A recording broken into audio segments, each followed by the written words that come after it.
जय हिंद बच्चों, welcome in Hindi class.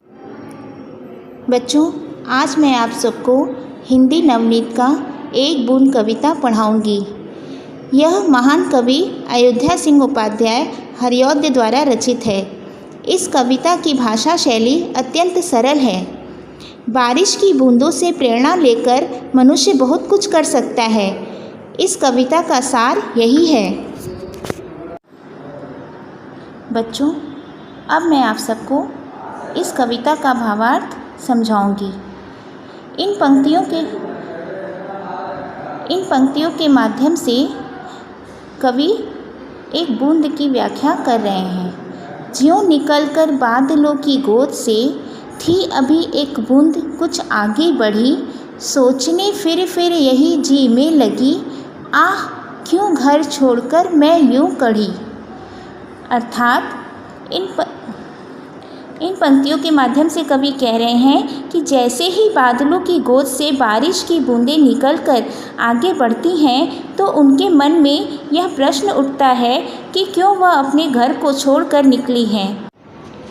उसी प्रकार जब मनुष्य लक्ष्य विहीन होकर अपने घर से निकलता है तो वह भी परेशान रहता है। उसके मन में भी तरह तरह के प्रश्न उठते हैं।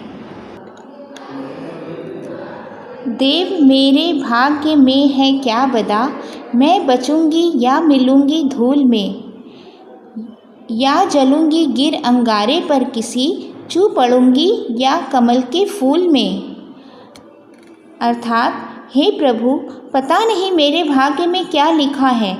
मैं बचूंगी या धूल में मिल जाऊंगी, या किसी जलते हुए अंगारे पर गिरकर भस्म हो जाऊंगी, या फिर किसी कमल के पुष्प पर गिरकर उसकी शोभा बढ़ाऊंगी।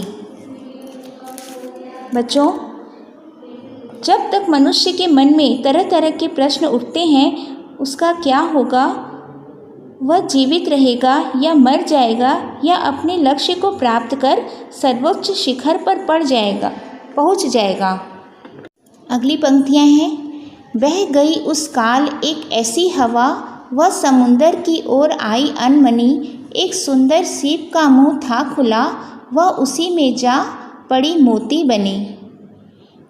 इन पंक्तियों में कवि कह रहे हैं कि उसी समय यदि एक ऐसा तूफान आ गया जिससे बिना इच्छा के ही वह समंदर की ओर आ गई, जहाँ एक सुंदर सीप का मुंह खुला था, वह बूंद उसी में समाकर मोती बन गई।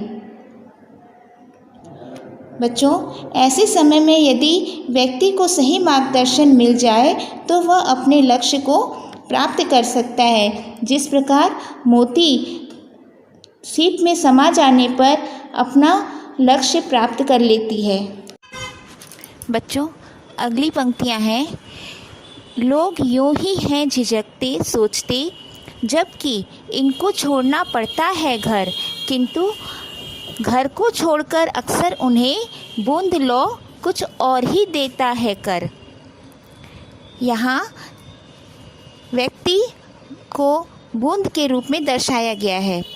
बच्चों, मनुष्य यूं ही इतना विचार करता है, सोचता है और आगे बढ़ने में भय से झिझकता रहता है, जबकि सभी को जीवन में उन्नति करने के लिए विभिन्न प्रकार के तूफानों अर्थात कठिनाइयों का सामना करना पड़ता है।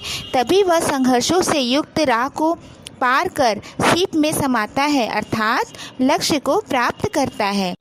बच्चों, आप सबको इस कविता की 8 पंक्तियाँ अच्छे से याद करके अपनी अपनी कॉपी में लिखना है। धन्यवाद बच्चों।